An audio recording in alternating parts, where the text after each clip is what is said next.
Shalom Chavrim, I'm Stephen Ben-Nun. You're watching Israeli News Live. We got several things we're going to be covering today. We have the massive Hurricane Michael out in the Gulf of Mexico, barreling down towards the Panhandle and the Apalachicola area, somewhere between Panama City, Apalachicola. Going to be talking about that later in the broadcast because that's down around the areas that we're at. Of course, we're in Orlando, but we just came from that area.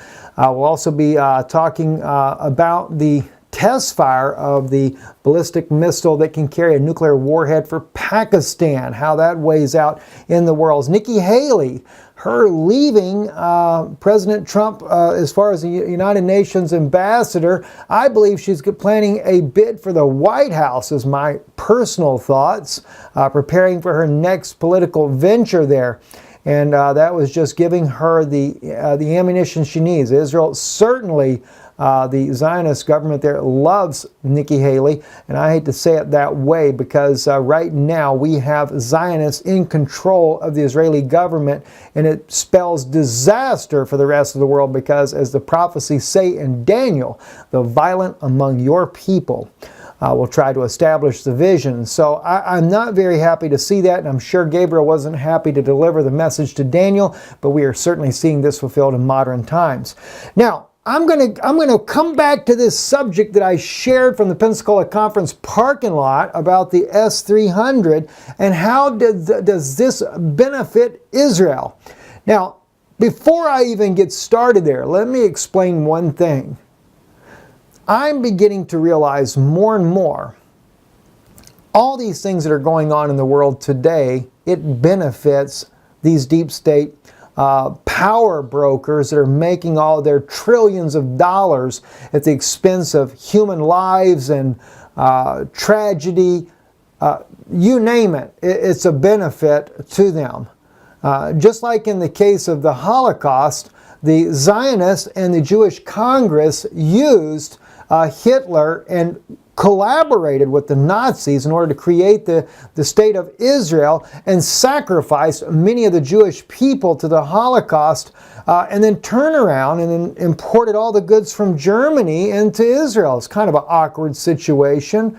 That's something we can go into later, but I'm seeing this. And the point that I want to make, this is not solely Israel. I see the Russians benefiting from the sales of their weapons around the world, the countries that they're using as they bring about these threats of what NATO might do to you next. Or in the other case, the other way around, how the United States and their allies are making weapons and selling them to all of their allies, saying what Russia could do to you next. So the villainizing of the different players involved only means big business and big money for all those that are making these weapons. Is anybody really truly making the weapon because they just really want to defend their own people? Or are they just doing it all to make a lot of money? Anyway, the sale of the S-300 to Syria, how would that benefit Israel? That's what I was really perplexed by because it just came on my heart. Follow the money. And then you'll see why Israel didn't put too much a fuss up of the S-300 being sold. Of course, now they have to make it look like it's not good, but you never saw Israel trying to take out the plane that was bringing it in. You didn't see Israel bombing the S-300 that's being transported towards Damascus. And that kind of tells you something because every time they try to move missiles allegedly from Iran through Syria to Hezbollah, Israel will bomb those missiles that are going through there. So why didn't Israel intercept these missiles, these S-300 system that was coming in and all the different components? Why didn't they intercept it and take the system out?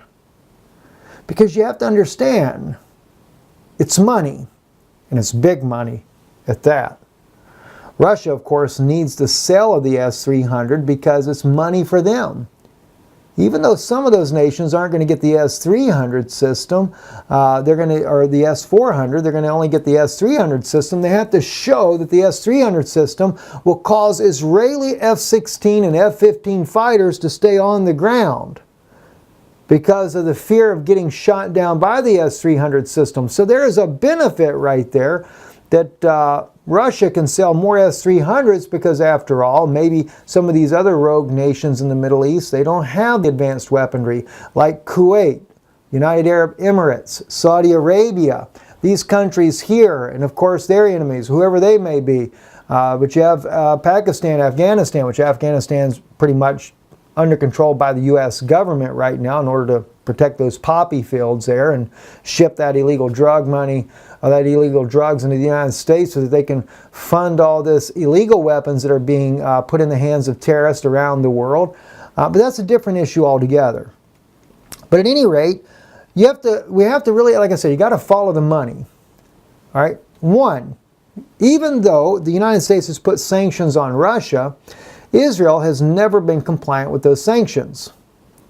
And of course, the United States doesn't punish Israel for not being compliant. That should tell you something. Oh, the United States will punish other countries that do business with Russia. They'll do all kinds of things, do sanctions on their people and their businesses because they did do business with Russia. And the reason for this is because Russia has to be villainized, to be the big bad bear, and that you have to beware of him. After all, that's what sells the weapons for the Americans. Even in the case of the F-35S that the United States is wanting to be able to sell in the future. But right now, Israel has the monopoly on this and are supposed to have it for 10 years. But the United States will put those F-35Ss inside of Saudi Arabia, no doubt under U.S. control, Kuwait, other Arabic nations there that are more friendly to Israel, and there has been talk of selling those to Turkey as well, but Israel wants that to be held off for some time because they still don't quite trust Turkey fully, okay? So, how would this benefit Israel, though? I really began to look into this because it's something that kind of bugged me, and I just knew something had to be in this. The Jerusalem Post reported this article here, and every time I go on there, they always push it way down. Israel practiced defeating the S-300, the Russian defense system, in Greece. Now, this article was from December the 4th, 2015. Now, we reported about this when Israel was, when one of the articles surfaced here about Israel there trying to outmaneuver the system. But it wasn't just that Israel was there to outmaneuver this system. It is what happened before that time and what happened after that time, and also Israel's integral involvement in being the only nation in the world that is allowed to work on the F-35 U.S.-made plane. This is a very top secret plane that the U.S., even though they sell these to different NATO allies, I think Denmark, England, places like that are able to buy this plane, but they're not allowed to work on the planes. They're not allowed to do the maintenance. They're not allowed to do repairs on the engine, the body structure, anything without U.S. consent, written consent, and I think also with U.S. partners involved.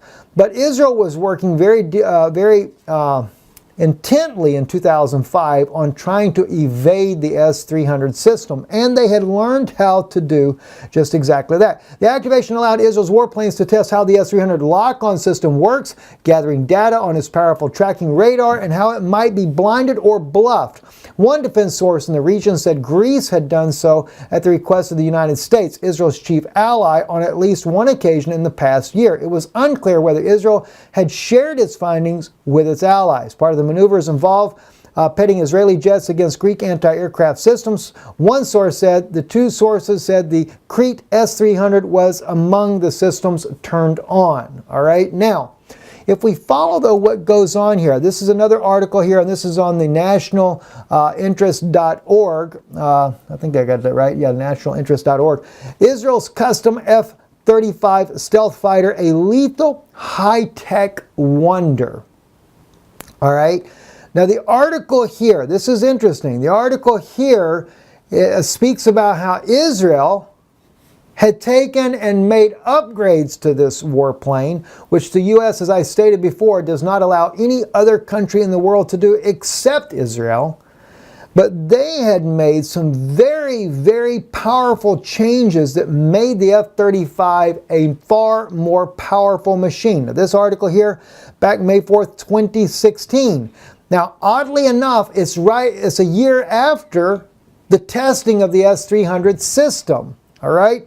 Israel's practically a launch customer for the American-designed F-35 stealth fighter. The Jewish state plans on declaring its first squadron of the radar-evading jet combat-ready by the end of 2017. That's just 2 years after the U.S. Marine Corps' declaration of war readiness for its F-35s, 1 year later than the U.S. Air Force's own planned introduction of the new plane. And F-35s will be unique, while most foreign customers of the stealth fighter plan to operate fairly standard F-35Ss. Tel Aviv is heaping its own special tech onto the airframe. And that's not the only way in which Israel's F-35s will be unique. The country should also possess a regional F-35 monopoly for at least a decade after bringing the stealth fighters into service. All right, so Israel has, because of them being the one country that got to test the F-35 in Greece against the S-300 in 2015, they had already begun to develop ways to make the plane much better. And no other nation has it as of yet. And even the United States doesn't have all the technology, because they would have to buy that from Israel as well to be able to outfit their own planes, right? So being able to outmaneuver the S-300 system becomes a major multi-million-dollar cash machine for Israel. All right, now here's what gets interesting though. If you look at an article on Veterans Today going all the way back to 2010, National Security Alert, F-35 stealth fighter spy cover-up. Another spy disaster like Pollard shoved under the rug too long due pressure from the powerful Israeli lobby. I think I made the mistake when I first read this when I was walking around with my phone in my hand. I was thinking that it was Pollard that had stole the secrets. It was not, but it was they were comparing this to Pollard. So I do want to make that one note of correction. April 21st, 2009, the Department of Defense announced the theft of 1.5 terabytes of data on the F-35 Joint Strike Fighter. The platform meant give the United States and her allies air superiority for the next 40 years. In a flash, all that was gone. $300 billion of funding down the drain. Every system defense, offense, stealth, every need to build one or shoot it down, all gone.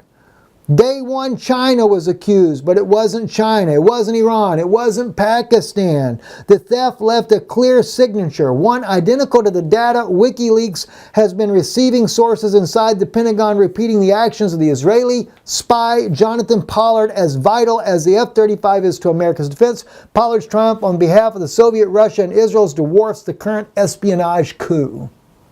And they likened it to breaking into the bank, stealing that kind of money, $300 billion out of the bank there.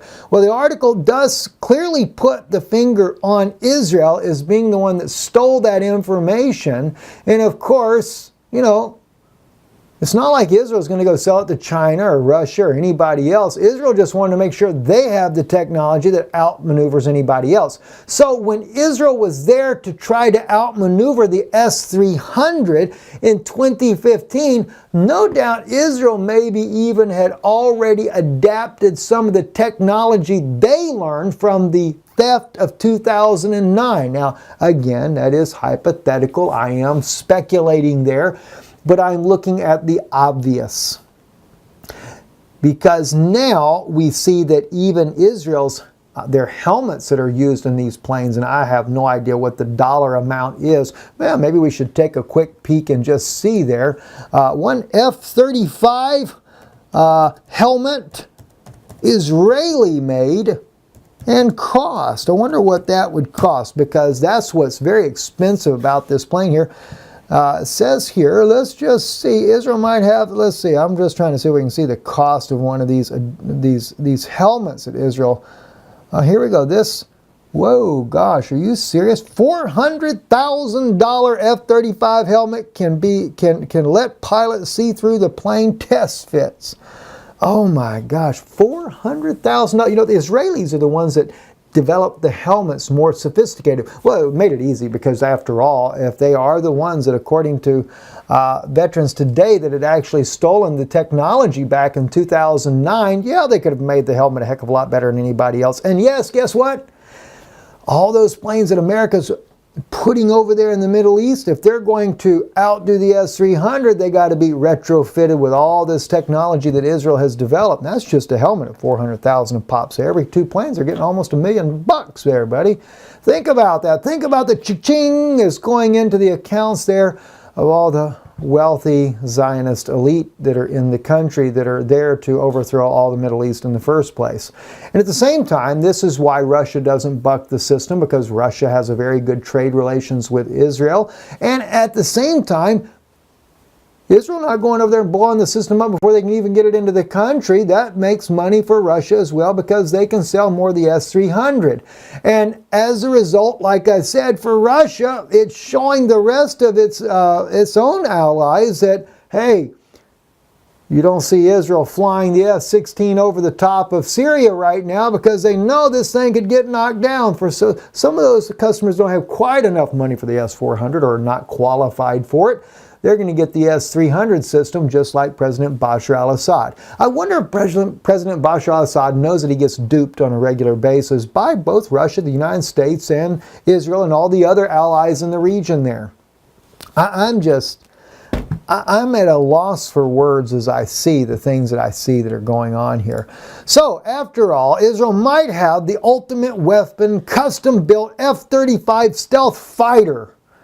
As national interest goes about a month later, on May 25th, 2018, when they spoke about this, said Israeli Air Force Commander Amiklam Norkin announced that its F-35I, it's got the I, not the S, stealth fighter had flown on 2 combat missions in different fronts, showing as a proof a photograph of an F-35 overflying Beirut, while details of those missions have not been released. Apparently, they were not deployed in a massive Israeli air attack on Iranian forces in Syria that took place on May 9th.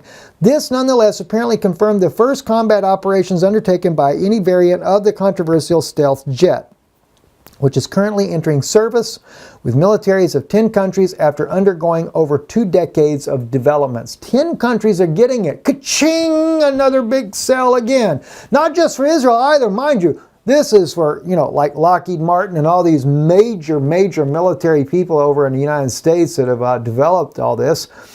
They are going to get some big bucks. I mean, Israel's just getting a little small pocket change for some of the developments that they've made for this aircraft. But you can count on one thing, and Israel's got time to wait. Even if they don't share that technology as of yet, Israel will cash in on that a little further down the road, because after all, they now can outmaneuver the S-300 system. And this is really what the NATO allies need, because they've got to outmaneuver Syria in order to topple Syria, and then of course Iran as well. But Iran's a different story. Iran is supposed to be getting the S-400 system. Don't kid yourself though, they may have been figuring that way out Fox as well. So this is what I'm seeing, guys, and like I said, Israel, it just so happens to be that that's what came on my heart. But as I have begun to examine how that nations are benefiting from all these weapons, it's definitely by no means limited to Israel, the United States, Russia, all the countries that are trying to get involved in making big profits off of war at the expense of other people's lives, innocent civilians. They are all using their different means to drum this up. And this is why you never really see true intervention on the part of when missiles are being brought in. This is not like the case of the Cuban Missile Crisis, where Russia is bringing in weapons that could be nuclearized and sent into the United States, and Kennedy sends a naval blockade and says, you're not bringing it in, and if you do, it's going to be a war. That's true intervention. If Israel truly wanted to intervene, if they felt like they truly are threatened, Israel would have said, you land those planes in there, we're going to take out the missile the moment it hits the ground. Back up your guys, we're going to bomb it. But they don't. And that's the clue right there. This is all about making money, and they're cooperating together. And Israel plays the part like, oh, they can't believe they did it. Oh my gosh, we'll have to blow this thing up. By the way, when they do blow it up, that'll be the selling point for the F-35, and everybody in the world's going to want it when they see that they can outmaneuver it. But first, you got to get them in there. First, you got to have a reason to sell the product. Who knows? Maybe then Assad will get the S-400 system as of the next generation of equipment there. All right, so let's move on here. Whoop, I lost the screen where I'm supposed to be at here. I did it again. Did the exact same thing again. Let me try it this way. I think Jerusalem Post always does this with their articles. I don't know why, but they do. Anyway, the INSS presents a peace plan, two-state separation from the Palestinians. Jerusalem Post is reporting on this article right here. It says the Tel Aviv-based Institute for National Studies will unveil a two-state peace framework on Monday that includes steps it says Israel can take to retain a strategic advantage, even if there is no partner on the other side with whom to negotiate, under the plan drawn up by a 13-person team headed by veteran negotiator Udi Dikel that included the INSS head of former military intelligence, Chief Amos Yalden, and Gilead Shir, who served as chief of the staff then, Prime Minister Ehud Barak. Israel would declare its commitment to a two-state solution and willingness to enter into direct negotiations over an agreement. In parallel, it would take steps to move forward separation for the Palestinians and in rule over the Palestinians in Judea and Samaria. But oddly enough, the article goes on to say they're not going to do this with Gaza. You know why? Gaza is a testing ground. You got to have some place where you can say the weapons are tried and tested. Got to have a victim. Just like the United States has their victim in Syria, and Saudis have their victims over there. Well, actually, we're still using American equipment over in Yemen. Somebody pays a price for all this bloodshed. What a shame. What a shame. All right, coincidence. Nikki Haley resigns as Kane is about to meet Trump and Twitter knows what's up. Well, at least that's what they claim to be. Some are saying that this man right here is actually going to take Nikki Haley's place. I kind of feel like that Nikki Haley's, as they call it, the unexpected resign as U.S. Ambassador to the United Nations, mere days before Donald Trump is to meet controversial rapper Kane West, and well, Twitter is about sure there's a connection. I don't think so. There has been articles that I've seen already that that she had been submitted this to President Trump about 6 months ago. And from what it looks like to me, Nikki Haley may be preparing another political position. Although President Trump has invited her to any position she would like in his administration, it does seem a bit interesting to me, and I cannot help but think that Nikki Haley may even consider a bid for the White House. Last little bit, just for those of you that are interested in the hurricane that's going on out here, Hurricane Michael. I hear it's a very active season this year, especially out in the Atlantic right now. But they have it Wednesday, 2 a.m. It's already a Cat 3 storm. They believe it'll stay at a Cat 3. It's 120 miles an hour, the windstorm speeds there. We're getting little bits of rain over here in Orlando as the storm has been moving north today, but nothing really major, nothing like that. And those outer bands are just now starting to reach Panama City, those areas there. We were over here in the panhandle of Florida and Pensacola just this past weekend.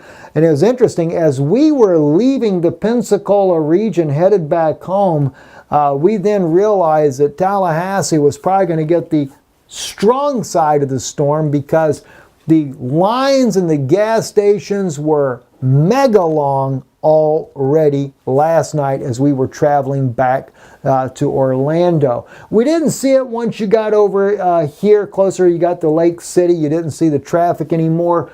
But the folks there in Tallahassee, and if that storm follows that path there, Panama City will actually get spared the brunt of the right-hand side of the winds. They'll get mostly the southern side. So the storm surge, they're expecting 8 to 12 feet. That's pretty big storm surge to begin with. I know that when Ivan came through the panhandle years ago, they had, I think, a storm surge, some estimated, I think over 20 foot, something. It was really crazy. the bridge, the interstate bridge that went across the bay there was almost completely wiped out. The storm surge was so huge. And I remember all that. Of course, I was living in Israel at the time when Ivan hit, but when I flew back in, you would have thought a nuclear bomb had been dropped. I've never seen so many trees missing in my entire life. And I've been through several hurricanes myself, but nothing like what Ivan was. Well, other than Camille when I was young, but that was a little bit not... over to Mississippi is where Camille actually came on board. But I still remember Camille. Believe it or not, I still remember that one. Anyway, I'm Steve Ben-Nun. You're watching Israeli News Live. Thank you for watching, and we trust that you will be blessed. Don't forget, support this broadcast. If you feel like that the information that we share with you is a blessing, we do need your help. We need your help in continuing what we do, and you can do so by visiting our website, IsraeliNewsLive.org. Or you can actually, there's two other different ways too if you want to support the broadcast. We also have Patreon, and Patreon is patreon.com/Israeli News Live. And then of course, somewhere on here, I actually have here we go, right here, our mailing address for those of you that would prefer to do things by mail.